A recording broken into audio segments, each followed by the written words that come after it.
Okay, I think I'm going to kick things off now. I'm sure some other people may join us as we go along, but it's great to have so many people here for this online webinar.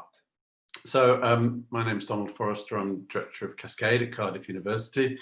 And I'm delighted to be chairing this webinar with Wayne Reid, talking about anti-racism in social work. Just before I introduce Wayne, I just wanted to say a couple of sort of bits of housekeeping. We're trying out the webinar function on Zoom, which allows a larger number of people to be part of a meeting. But what it means is that for questions, you can't ask questions directly. Questions need to be put into the chat at the side. My job, I think, is mainly to keep an eye on those questions so Wayne can do his talking, and then on your behalf ask the questions that you want to know the answer to. Wayne has said some of that might be during the presentation, some of it might be at the end. So ask the question whenever you've got it and we'll weave it in and out as much as we can. So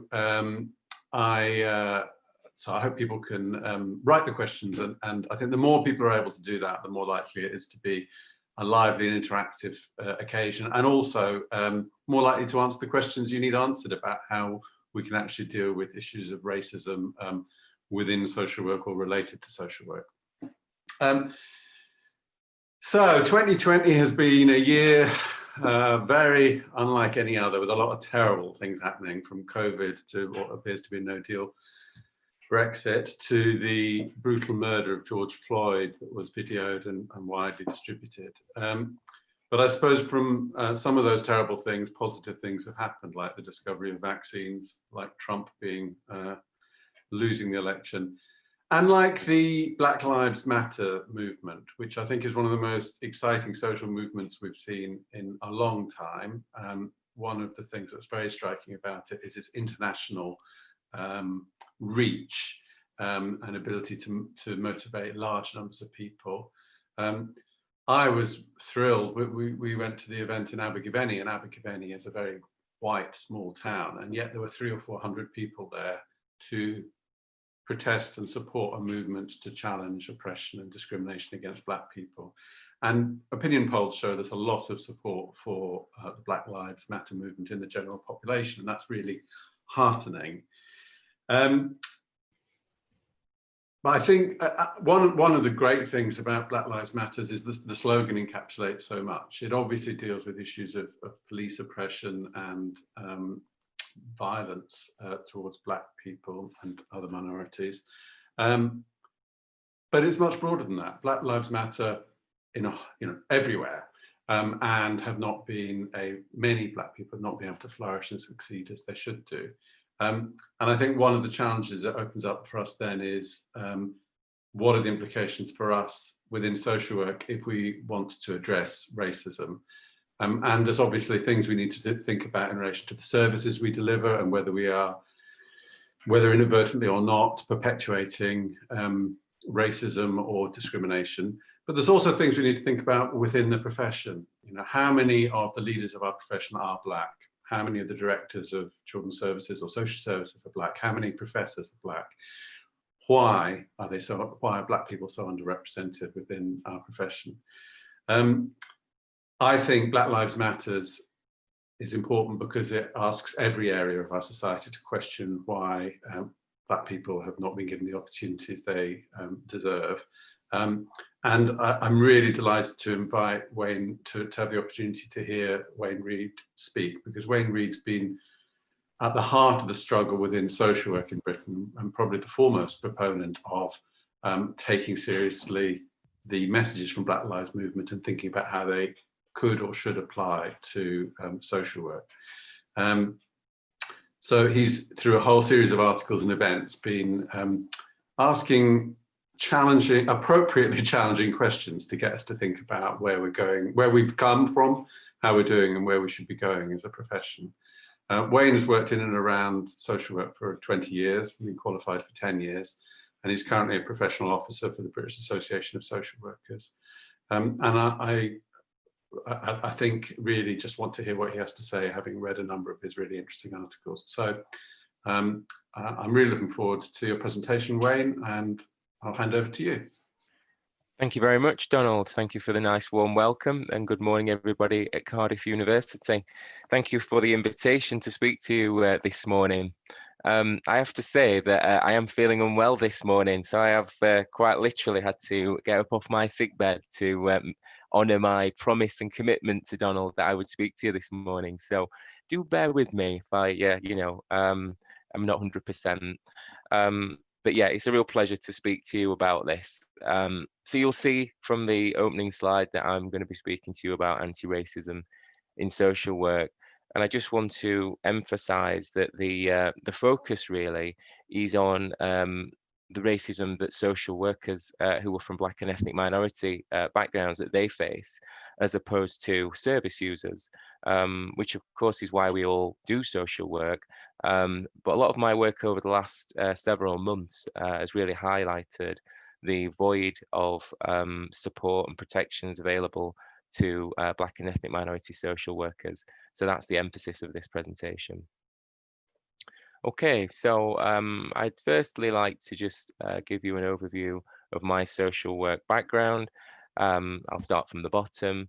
My first role as an administrator or an administration role was as a placements officer working for a private fostering agency.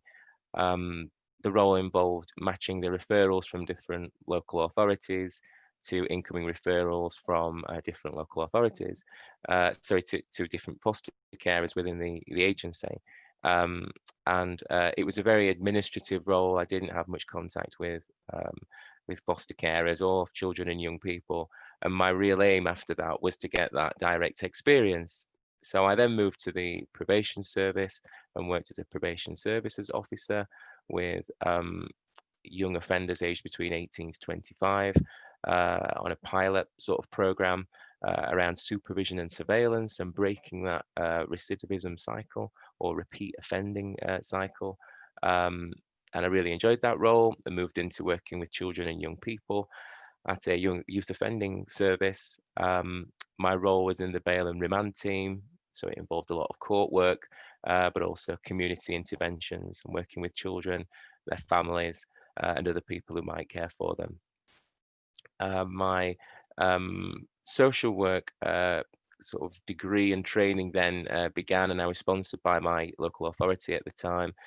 So a couple of placements that I had was, one was in adult mental health services within a community provision. And then I also worked in child protection as a student social worker. I then worked with care leavers as a young person's advisor for a number of years. And then after that, I worked as a supervising social worker for another private fostering agency for roughly 8 years. And I've now been at BASWA, as Donald was saying, for 3 years now. And it's a very kind of diverse role, some of which I've managed to utilize some of the autonomy that I have in my role to be able to spearhead anti-racism in social work, which I'll talk about later in this presentation. Just to tell you a little bit about BASWA. So we are the British Association of Social Workers. We were established in 1970, and this is our 50th year. And there's been a number of anniversary celebrations which have taken place online, which some of you may have engaged with. We're a member-led organisation which promotes social work, the interests of those working within the profession, and people using services. We have roughly 21,000 members across the UK. And we pride ourselves on being the strong, independent voice of social work and social workers. And you'll see there the branding and how it's changed over the years for BASWA. Okay, so I'd like to just share this disclaimer almost with regards to this presentation. So it's very much my perspective on anti-racism in social work. It's not necessarily always the views of BASWA, I have to say. Some of this is about my lived personal and professional experience. as it is for all social workers from Black and ethnic minority communities. I also like to underline the fact that there are very few Black male social workers within the profession. So my perspective is very much kind of a minority perspective within a minority to some degree. My opinion cannot and should not be understood as representing all Black and ethnic minority people and practitioners, as we're not a homogenous group. I refuse to be the tokenistic Black voice of BASWA, and I'm one of many Black voices in social work. And I'm very aware that my platform and role at BASWA allows my voice to be heard more than others. And hopefully I use that wisely and constructively. I'm by no means an expert in organizational development or leadership, but I do consider myself, as I was saying earlier, as an expert with lived experience of personal and professional racism in life and in social work. So these are purely my opinions. And I hope those images at the bottom of the slide there provide you with some direction as to the tone and narrative of this presentation. So I'd like to begin with an overview of the work streams that I've been involved in since June of this year. You'll be aware of George Floyd's murder, which Donald mentioned earlier, and everything that surfaced as part of the aftermath with that. So the resurgence of the Black Lives Matter movement, for example. But I would also say a kind of a general strong kind of sense of resistance to racism generally within society. And there's been lots of spotlighting of different issues around racism since. So for BASWA, a lot of our work is on this slide that we've covered. I mean, not everything's covered, but just to give you a flavour. I just also want to say at this point that there will be a copy of this presentation available to you after this session, so don't feel you need to write extensive notes. And also, there are lots of hyperlinks throughout the presentation, so you'll see there are different sections that are underlined. If you click on those, they will take you to different parts of the internet that will substantiate some of what I'm saying. Okay, so I'll start at the top. Our work with regards to Black Lives Matter movement and translating that into a resurgence of anti-racism in social work began with a statement from our Equalities, Diversity and Inclusion, which is what EDI stands for, advisory group. We issued a position statement condemning the murder of George Floyd, but also highlighting the relevance and the importance of anti-racism in social work. So that link will take you to that statement. We also supported the erection of a statue for a Black person in Bristol, who was a campaigner in that area, a Black campaigner in the 70s, and who organised the bus strike. So there was a local campaign to erect a statue for that person, and BASWA supported that. And again, that link will take you to that. We've also been involved in the KCMG campaign and kickstarted that, really. The KCMG campaign is about a medal that is awarded by the Queen of England. You'll see the image in the bottom right-hand corner of the slide there, and it very clearly depicts a white, blonde-haired, blue-eyed angel with its foot on what is supposed to be the devil, but actually looks very clearly like a Black man. And it's very much the image in which, of course, George Floyd was murdered, which is just, you know, kind of ridiculously ironic, I suppose.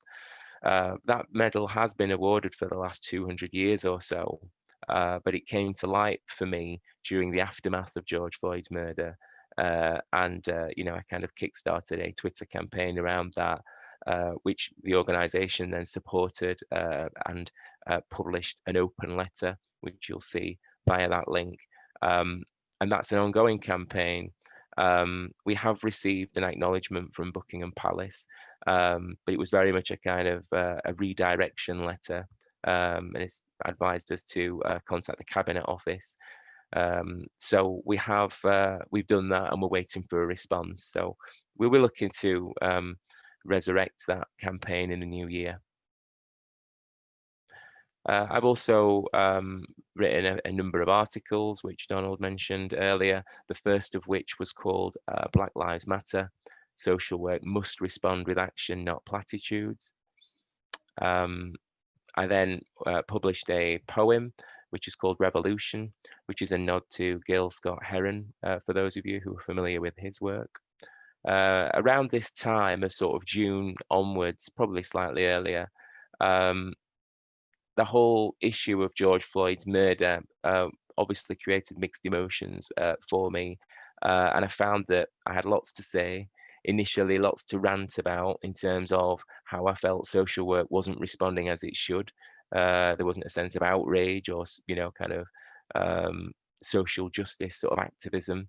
There was just this sort of silence, really. And what was being said was just seemed to be quite placatory.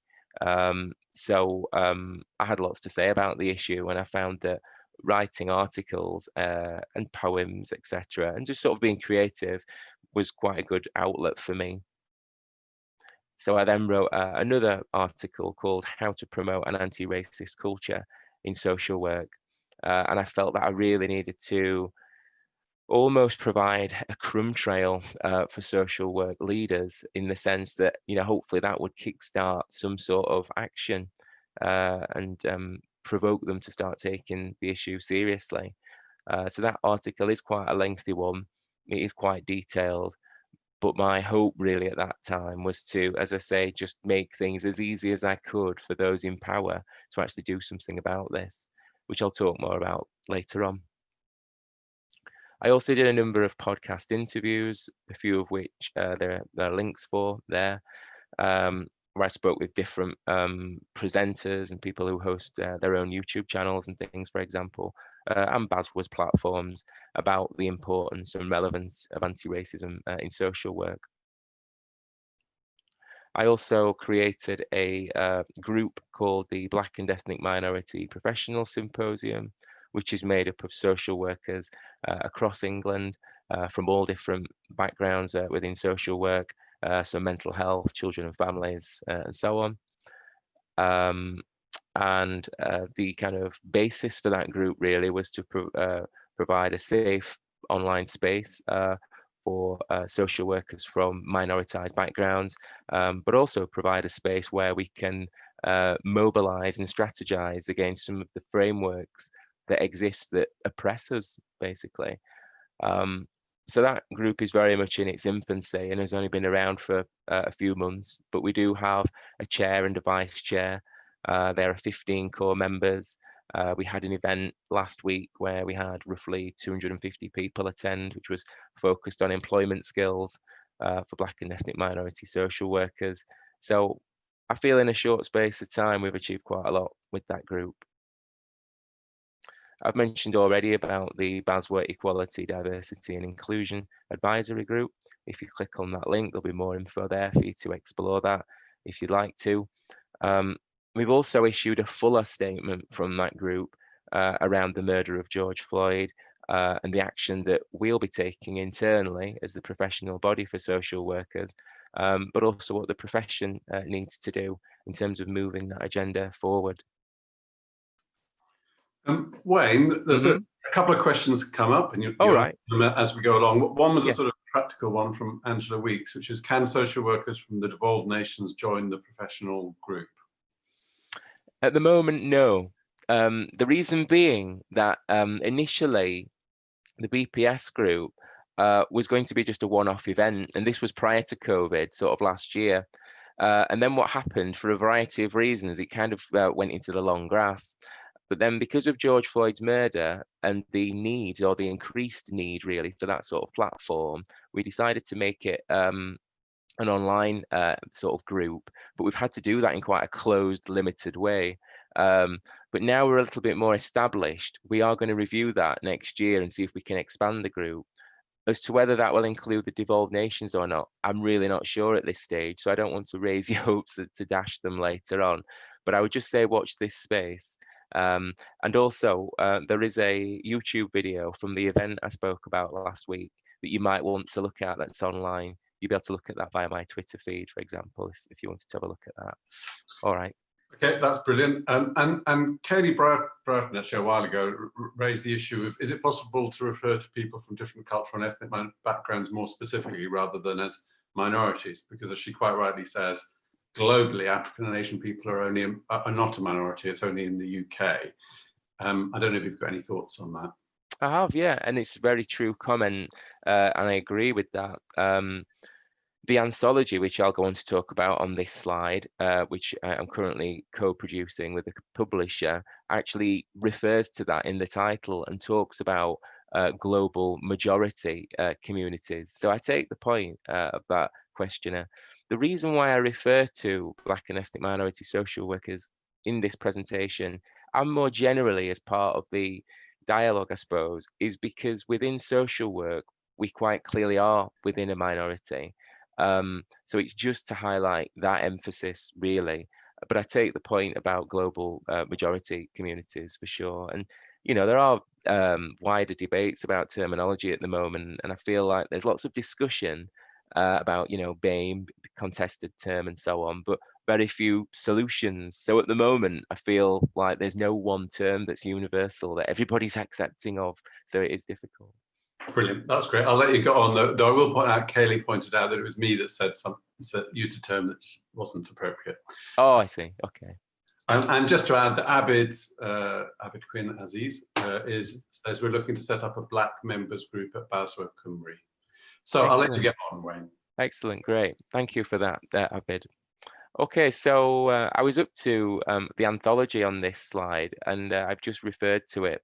The anthology is something that I'm working on with somebody called Siobhan McLean, who is a independent social worker, practice educator, but she's also a publisher and has her own business around that. And I'd had a discussion with Siobhan, again, pre-COVID at an event where she talked about this anthology she was developing and asked if I wanted to be a contributor. But a long story short, a few months down the line, she actually found that she didn't have the capacity to sort of develop and progress the book. So she was looking for an editor. So I put myself forward. So that's my role within the anthology. We're at the point where we've just collated all the submissions and we're about to go to press maybe in a few weeks with a view to launching early in the new year. And I have to say the submissions are absolutely out of this world. They're really high caliber. It's a very unique book that includes stories, poems, essays, and miscellaneous works from Black and ethnic minority social workers. And it's just so rich in terms of its content and its diversity. So that's really exciting. And that link there will take you to the advert that we had around that. And then finally, there's been a large number of presentations and workshops which I've delivered on, BASW England, my team have, and also BASWA more generally. You know, it's a real sort of new, huge body of work that we're taking on and looking to really push within social work. Okay, so Black Lives Matter is about Black lives needing to matter more than they have. Society should value them equal to white lives and does not. The retort of white or all lives matter in response to BLM is not comparable or relevant. This is like asking what about colon cancer during a discussion about breast cancer, or advising a bereaved mother that all lives matter at her child's funeral. Save the whales does not mean that other sea life is unimportant. White lives have always mattered, so to keep proclaiming white lives matter adds excessive value to them, tilting us further towards white supremacy. BLM has its critics, but it is unclear why a movement that promotes equality is demonized by some people who vehemently claim they are not a racist and advocate for freedom of speech. I've emphasized the A in that sentence purely because I think people can sometimes see racism as being purely black and white, where I think it's far grayer than that, and there is a sort of spectrum of racism. So that's the emphasis on that. What is anti-racism? Anti-racism is a belief that all races and ethnic groups are equal and deserving of the same opportunities.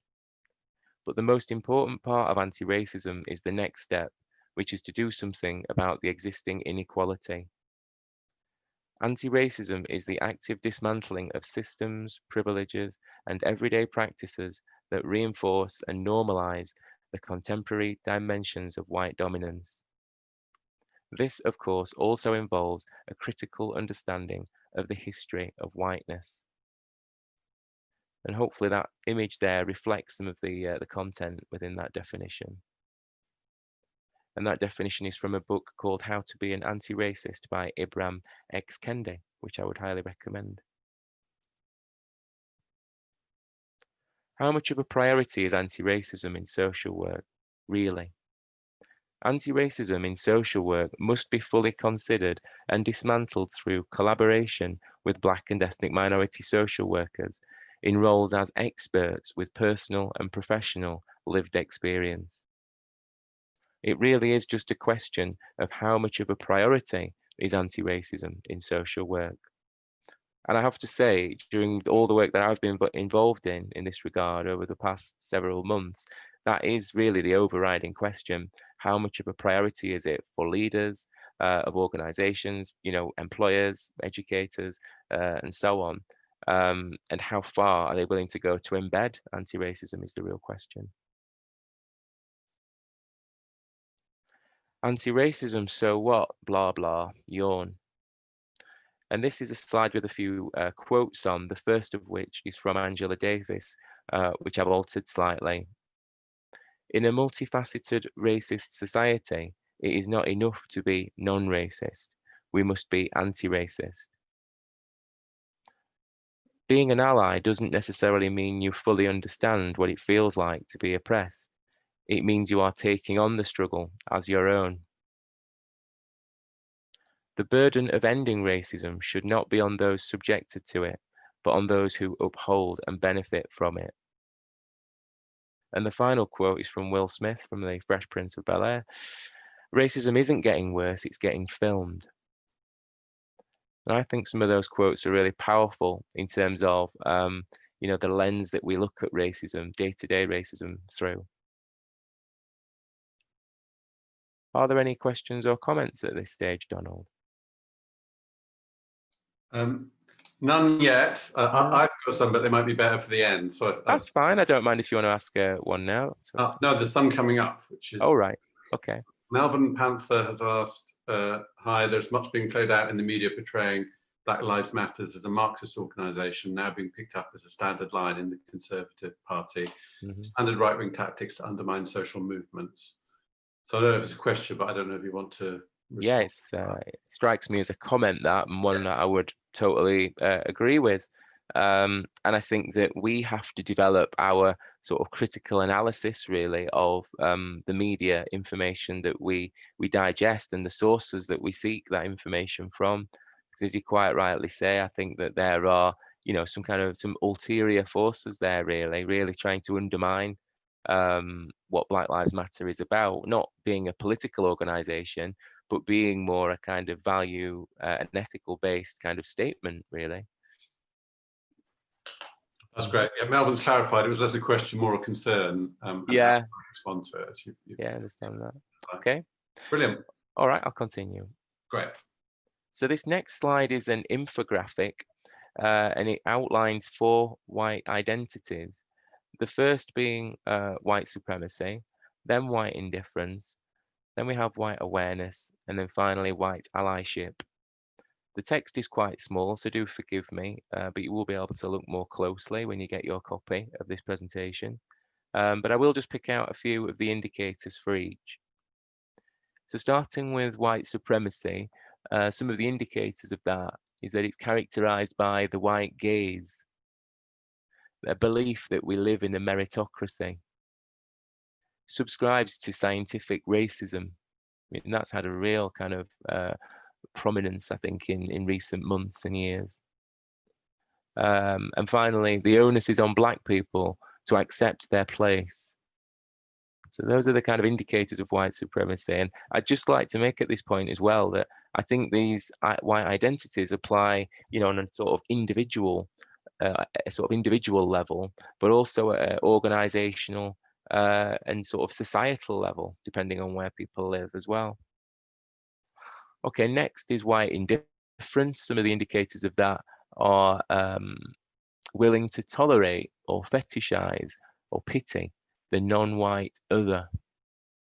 And I think we see examples of that, every day in different types of mainstream media, entertainment, sport to some degree. Another indicator of that is happy to make tokenistic gestures, but total refusal to accept one's own complicity in the reproduction of racism. And finally, the onus is on Black people to build up their resilience. So a little bit how sometimes I think as social workers more broadly can they can have responsibility placed on them to be more resilient in challenging workplace environments, for example. Similar to that, the emphasis on the person who's white and different is that there is the emphasis is on Black people to be more resilient. It doesn't take account of those structures and those institutions really that oppress Black people. There's a couple of questions. Okay.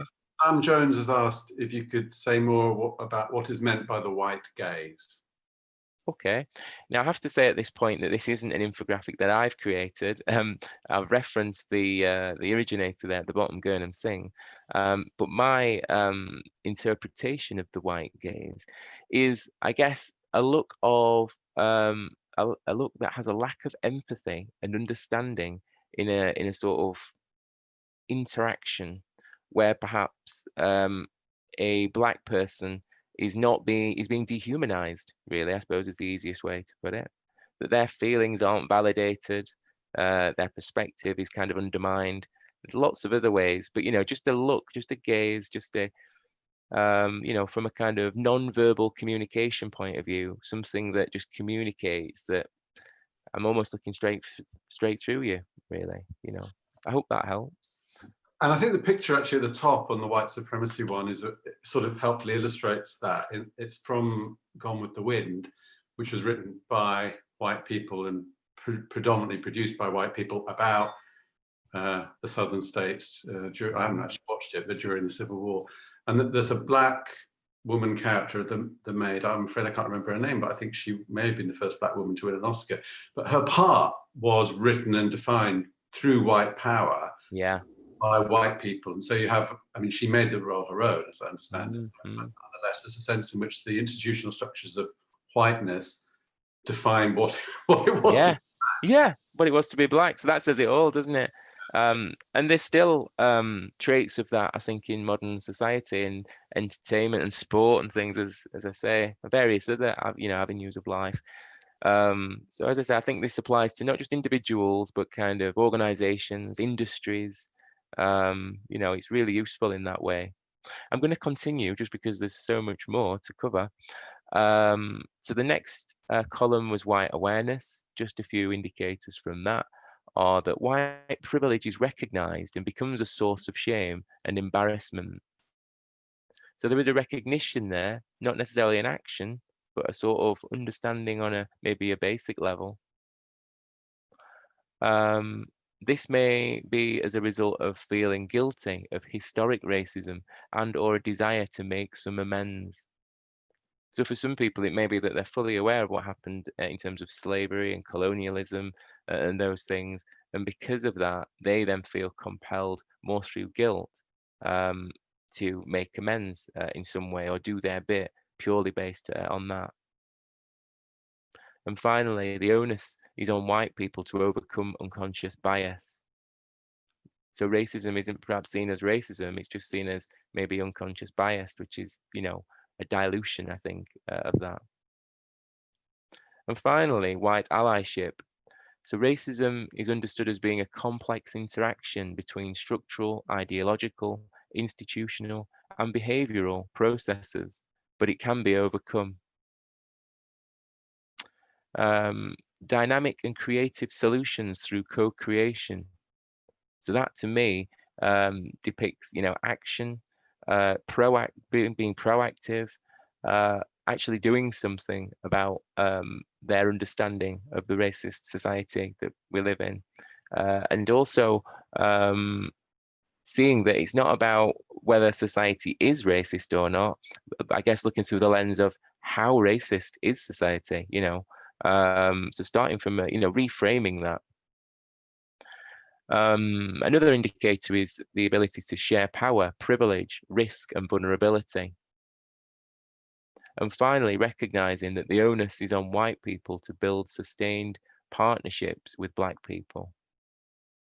So it's a long-term strategy. Okay, the next slide is also an infographic called The 4 Dimensions of Racism, which are structural, and that is multiple institutions collectively upholding racist policies and practices, i.e. society. Internalized, which is the subtle and overt messages that reinforce negative beliefs and self-hatred in individuals. Interpersonal, and that is the racist acts and microaggressions carried out from one person to another. Institutional, and that is the policies and practices that reinforce racist standards within a workplace or organization. So I think these infographics are a really useful way of looking at racism and anti-racism through different lenses that can only benefit us in terms of our personal and professional everyday sort of lives, really. Here are 3 typical organizational responses when attempting to tackle racial inequality.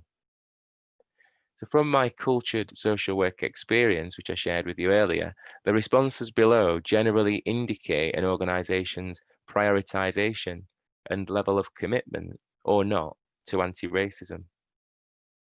So the first is to keep silent, keep things the same, and hope all this Black Lives Matter stuff just blows over. This kind of inaction and paralysis of fear correlates with and reinforces perceptions of white fragility, white privilege, and white supremacy for some people of colour. Again, I reiterate that the underlined words there are web links that will substantiate some of those concepts.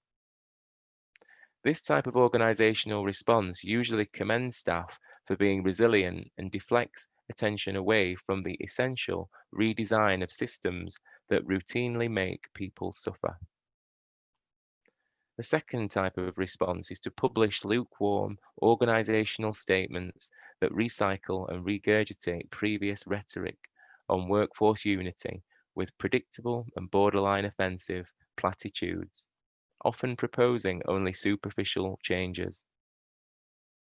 For example, publishing a sympathetic but non-committal, knee-jerk, brief statement, possibly delegating responsibilities to an already overworked equalities officer, or proposing minor changes to already vague policies and procedures on valuing diversity, with little or no accountability. Approaches at this level are usually well-intended but tokenistic and overlook the nuanced obstacles and pitfalls people of colour face every day. Unfortunately, this response is common. And finally, a typical response might be to publish an authentic anti-racism action plan outlining significant reforms that commit to specific, measurable, achievable, and realistic targets, and some are suggested on the next slide. For example, publishing a strong mission or position statement condemning George Floyd's murder and racism in all its forms, and committing to BASWA's Code of Ethics, anti-oppressive, anti-discriminatory, and anti-racist practice. This approach interlinks with the anti-racist commitment framework, which is on the next slide. The acid test is to share this presentation with your social work leaders and see what response you get. Are there any comments or questions at that stage? There are some questions. Yeah, I'll take a couple, I think, if that's all right. you could make progress. But Abid has asked another important question about how committed are BASWA as an organisation in relation to anti-racism in education and practice, and what are you doing? Okay. Later, I don't know, or I don't know. Yeah. I mean, I could speak at length. I mean, some of it I think I covered in the earlier slides in terms of what we're doing. As to how far we will go with anti-racism, I suppose the most honest answer I could give is only time will tell for all social work organisations. I think at this point, the most important thing any social work organisation can do is to clearly outline some sort of action plan as to what they intend to do in the short, medium and long term, you know, what their strategy is, and then to be held accountable to that. And then only time will tell really how serious those organizations are, because we'll be able to compare. We've outlined some of our plans around that. There's currently some internal configurations that we're looking at. You may have seen that we've advertised recently for an anti-racism lead within BASWA. There's the comprehensive statement I talked about from the Equality, Diversity and Inclusion group. Some of that maps out what our plans are for the future. So I feel that, you know, if other social work organisations were to mirror that, we'd be moving in a very positive direction. I hope that answers your question. It is. There's a sort of related one from Mike Thomas, who says he's a social work academic in England, and he feels powerless in the face of things like the Equalities Minister denying systemic racism. He observes that Social Work England feels too close to government and asks, how is BASWA engaging with the chief social workers, etc. on this? Okay, well, I've had a lot of liaison with the chief social workers for adults, and we're currently collaborating with them or in partnership, working on the workforce race equality standards, or the RES that some of you might be familiar with, which currently exists within the NHS. And that's around capturing data and holding employers to account via the information that they provide around issues to do with equality and race. So we're at the pilot stage with that, where that's being rolled out, with the view to that being rolled out next year. So that's the kind of work that's taking place in that regard. With regards to Social Work England, we meet with them on a regular basis. We meet with the regional engagement leads. I think it's fair to say we have a positive and constructive relationship with them. Again, though, with regards to anti-racism specifically, I think it's very much what I said in relation to the last question, that it's about all organisations, you know, stakeholders, key players within social work, mapping out their action plans and then being held to account on that going forward. There are other questions, but we've got about 15 minutes left, so I think I'll fast forward. Okay.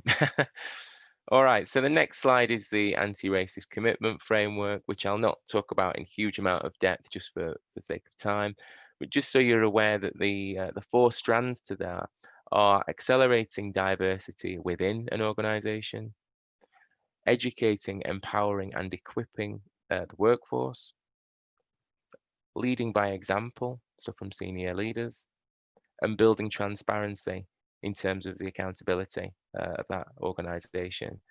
There is more detail there, but I'll let you look at that when you get your copy of this. Here is another infographic, which is around becoming anti-racist. You'll see that we begin at the fear zone, going through the learning zone, through to the growth zone, and all of the thought processes and narratives and things that we might tell ourselves as we move through those. Again, a really useful infographic. What needs to happen nationally? Social work has a long history of committing to anti-discriminatory practice, but less in the way of practical mandatory implementation or robust challenge on these issues. Now is the time for the profession to properly address this. Anti-racism in social work requires the prioritisation of sector leaders, including the chief social workers, Social Work England, directors of social services, and other key stakeholders, to meaningfully and purposefully move this agenda forward to establish a mandatory anti-discriminatory national framework that is universal across social work in collaboration with BASWA. An important first step would be to explicitly reintroduce anti-discriminatory, anti-oppressive practices and anti-racist values and ethics into the professional and qualifying education and training standards. And again, those links will take you to those standards, which currently form part of the regulation for social workers. This new regime should involve partnership working between key stakeholders to enforce these values and ethics across the professional landscape. Key aims and objectives would be to ensure consistency, introduce mandatory requirements, emphasize anti-racist values, and be universally applicable to all social workers, like the Professional Capabilities Framework, which I'm sure some of you will be aware of, which BASWA are the custodians for, and the professional standards. We all know that organisations can sometimes be avoidant of anti-racism, but as social workers, we must recognise that silence or inaction on racism is complicity with white supremacy. Unfortunately, as a profession, we have been complacent and have much more to do to cultivate equality, diversity, and inclusion in the workplace and society. I know that's a wordy slide, so do forgive me. The BAME conundrum. Now, we could talk about this all day because it's a very contested term, but I just really want to highlight that BAME doesn't describe who I am. I think it's a clumsy, cluttered, and incoherent acronym that is opportune for categorizing people of colour as a homogeneous group when we quite clearly are not. And of course, I can't speak for all people of colour, and I understand that BAME can be operationally helpful when exploring the overarching effects of all things racist.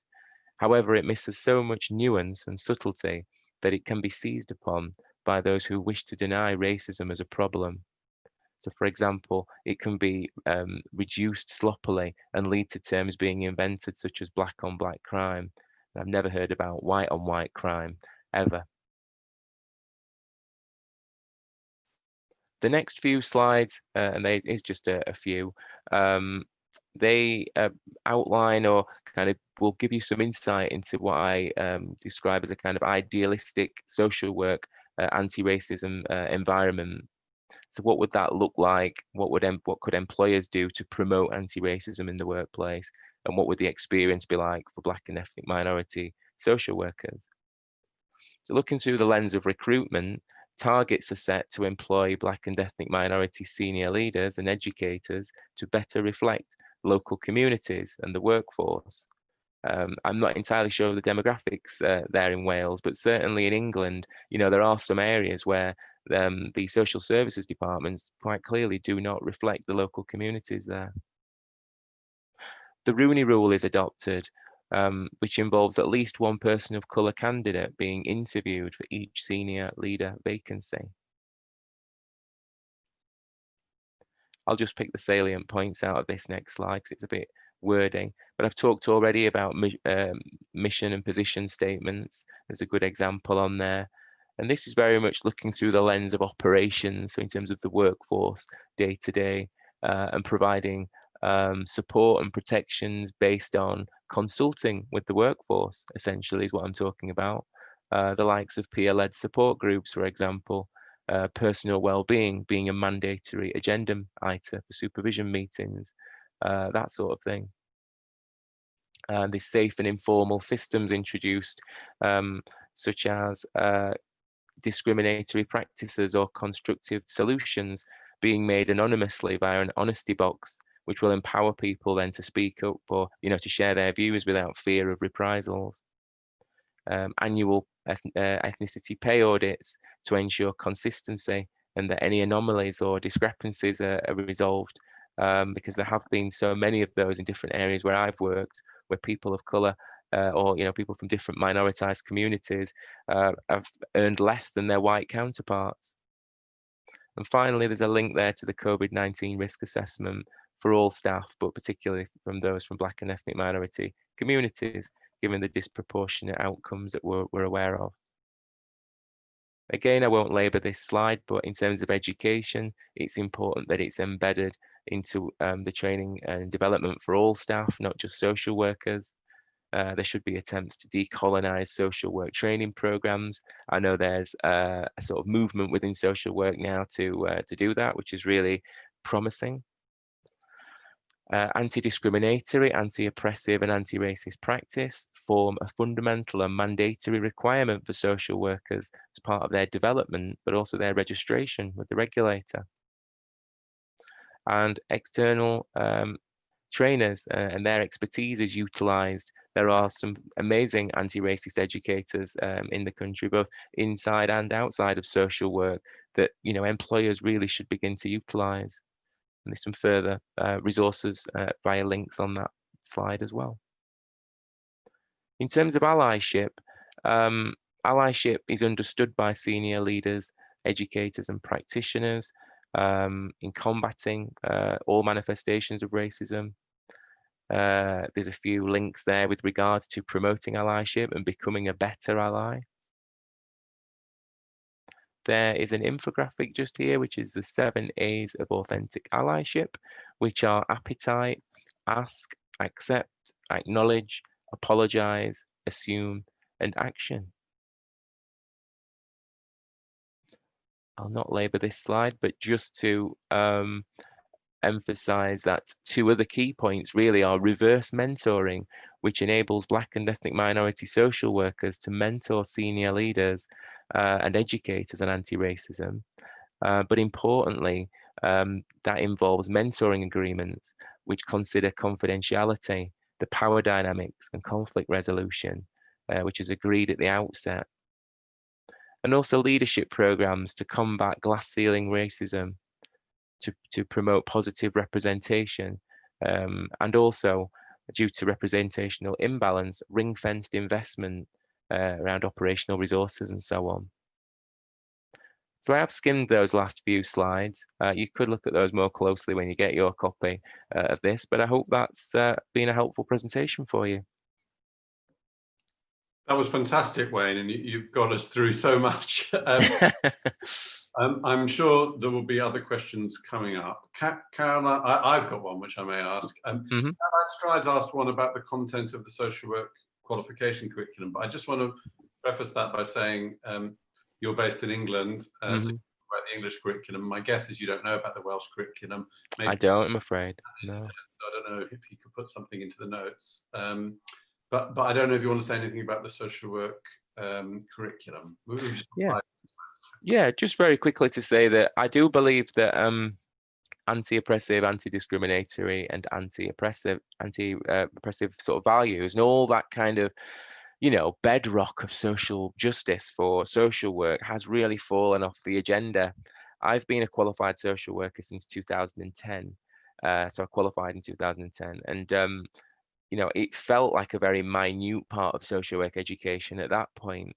But I know now through my work at BASWA, and I do a lot of work with universities and other education providers, and I'm just aware that it's not even kind of available on some courses, which I just think is kind of how we've arrived at this place really, where there's a real void of protection and support for not only service users but social workers, the people who provide the services as well. So a lot of people are saying brilliant, but I won't. We've got limited time. I won't. I know, yeah. Okay. I wanted to ask a question, which is 5 years ago we moved from London to Wales, and I suppose one of the things I was very aware of is, in London, very diverse population, very diverse workforce. Everywhere I worked, there were people from all sorts of different groups. And sort of anti-racism was very alive there as an issue, whereas in Wales,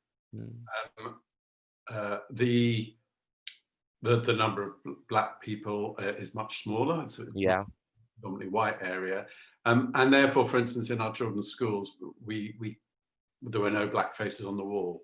There were no representation of Black people. Obviously, we raised that, but I wondered, from your point of view, what are the different challenges fighting racism in areas which are, where there are not many Black people compared to areas where there are larger proportions?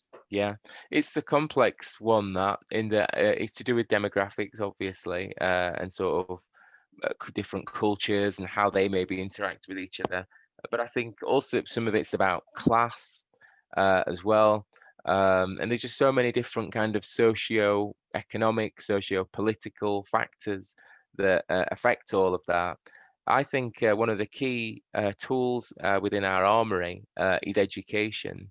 And not just social work education, or not just education generally, but sort of life education, really.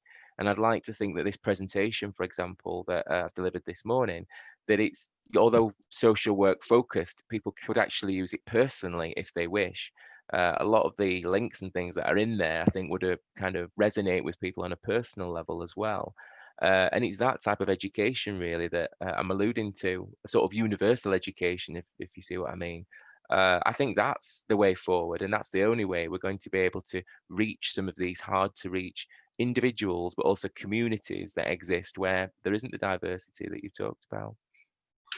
That's brilliant. There are more questions coming in, and as Laura her scale has pointed out, we could have done with more time. But I wanted to emphasise that this is just the beginning of a series. We have another one in 3rd of February, which I hope people can come to, and many others. I wonder, and I hope, whether you might be able to come back at some point to sort of. It's a bit like you've introduced a massive topic to us, and I want Yeah. more, and then perhaps engage back with you in relation to questions that arise. But I've really enjoyed it and found it really thought-provoking, and not least because I love lots of the cartoons you've been using. They're brilliant, but the content as well. Thank you. Loads and loads of people just expressing their thanks. Thank you, everyone. Working and interesting it was.